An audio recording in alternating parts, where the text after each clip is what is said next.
77 वर्षात प्रथमच जिल्हाधिकाऱ्यांचा बिनागुंडा लाहेरी या दुर्गम भागातील नागरिकांशी मुक्त संवाद. नक्षलमुक्तीच्या दिशेने विश्वासाचा पूल, फार्मर आयडी, पायाभूत सुविधा आणि आरोग्य सेवांवर भर.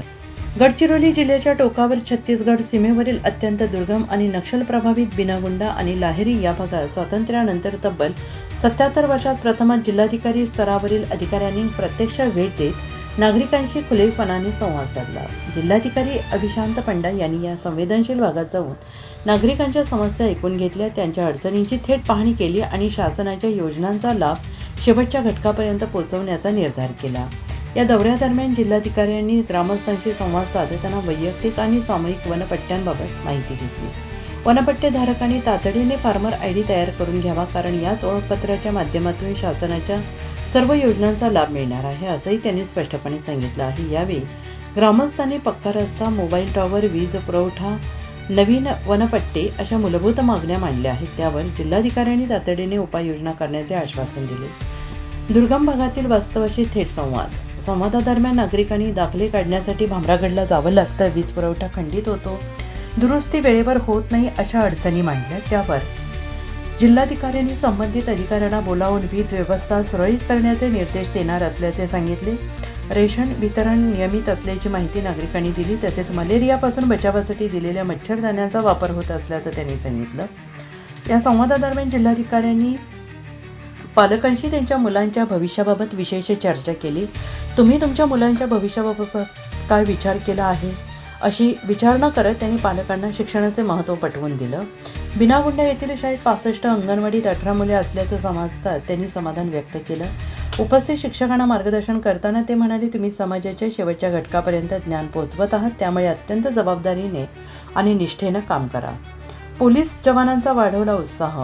जिल्हाधिकारी यांनी या दौऱ्यात बिनागुंडा येथील पोलीस मदत केंद्राला भेट देऊन येथे कार्यरत C60 कमांडो, CRPF आणि SRPFच्या जवानांशी सुरक्षेबाबत चर्चा करत दुर्गम भागात देत असलेल्या सेवेचं कौतुक करत त्यांचा उत्साह वाढवला. यानंतर लाहेरी येथे ग्रामपंचायत भवनात नागरिकांशी सविस्तर संवाद साधण्यात आला. यावेळी जिल्हाधिकाऱ्यांच्या हस्ते वनपट्टेधारकांना फार्मर आयडीचे वितरण करण्यात आले. ग्रामस्थांनी आरोग्य, शिक्षण, ई-पीक पाहणी, धान खरेदीचे प्रलंबित चुकारे, नेटवर्क समस्या, गोदाम अभाव अशा विविध मुद्द्यांवर अडचणी मांडल्या. जिल्हाधिकाऱ्यांनी यावर वनपट्टेधारकांना ई-पीक पाहणीसाठी सुविधा उपलब्ध करून देणे, BSNL नेटवर्क सुधारण्यासाठी पाठपुरावा आणि 4G सुविधा उपलब्ध करण्यासाठी प्रयत्न, गुंडेनूर नाल्यावर पूल आणि राष्ट्रीय महामार्गाचे काम गतीने पूर्ण करणे, लाहेरीत धान साठवणुकीसाठी गोदाम बांधकाम तातडीनं सुरू करण्यात येणार असल्याचं सांगितलं.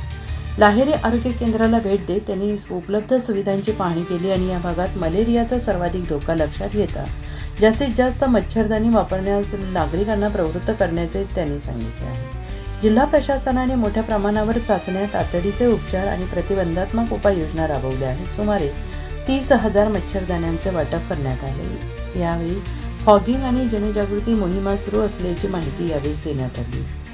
लाहेरी बिनागुंडा मार्गावरील गुंडेनूर नाल्यावरील 2 महत्त्वाच्या पुलांच्या बांधकामाची पाहणी करत जिल्हाधिकाऱ्यांनी काम 2 महिन्यात पूर्ण करण्याचे आदेश दिले. कामात दिरंगाई झाल्यास कंत्राटदार आणि संबंधित अधिकाऱ्यांवर कारवाई करण्याचा इशारा देण्यात आला. PM जनमन अंतर्गत बहुउद्देशीय केंद्राला भेट देत पाहणी केली. जिल्ह्यातील 21 केंद्रांवर विविध सेवा एकाच ठिकाणी उपलब्ध होणार असल्याचं त्यांनी सांगितलं. हे सर्व समावेशक केंद्र आहे. मीटिंग हॉल, अंगणवाडी, आरोग्य कॅम्प, इंटरनेट सेवेतून विविध सेवा वितरण येथून दिल्या जातील. हे ग्रामपंचायतीत हस्तांतरण करण्यात येईल, त्यांच्यामार्फत सर्व सेवा देण्यात येतील असंही त्यांनी यावेळी सांगितलं. तसेच आदिवासी आश्रमशाळेच्या नवीन इमारतीच्या कामाची पाहणी करताना इमारतीचे अपूर्ण बांधकाम 15 जूनपूर्वी पूर्ण करण्याचे निर्देश करण्यात आले.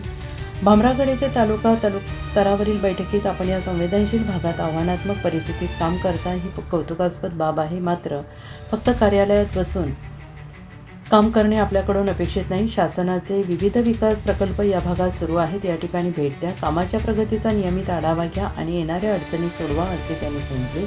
पावसाळ्यापूर्वी रस्ते, पूल आणि इमारतीचे विविध प्रकल्प पूर्ण करून घेणे आवश्यक असल्याचं त्यांनी म्हटलं आहे. यावेळी त्यांनी आरोग्य, कृषी, सार्वजनिक बांधकाम, वन विभाग आदी विविध विभागांकडून कामाची प्रगती जाणून घेतली.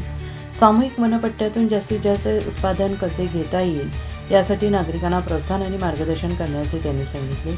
बिनागुंडा धबधबा येथे भेट देत हा भाग आता नक्षलमुक्त होत असून पर्यटनासाठी मोठी संधी आहे. सुरक्षा आणि पायाभूत सुविधा उपलब्ध करून टप्प्याटप्प्याने विकास केला जाईल असंही त्यांनी म्हटलंय. बिनागोंडा धबधब्यासह एकूण 11 पर्यटन स्थळांची निवड करून DPDC निधीतून विकास आराखडा तयार केला जात असल्याची माहिती त्यांनी दिली. या दौऱ्यात सहाय्यक जिल्हाधिकारी तथा एकात्मिक आदिवासी विकास प्रकल्प भामरागडचे प्रकल्प अधिकारी अमर राऊत, जिल्हा माहिती अधिकारी गजानन जाधव, तहसीलदार किशोर बागडे आदी उपस्थित होते.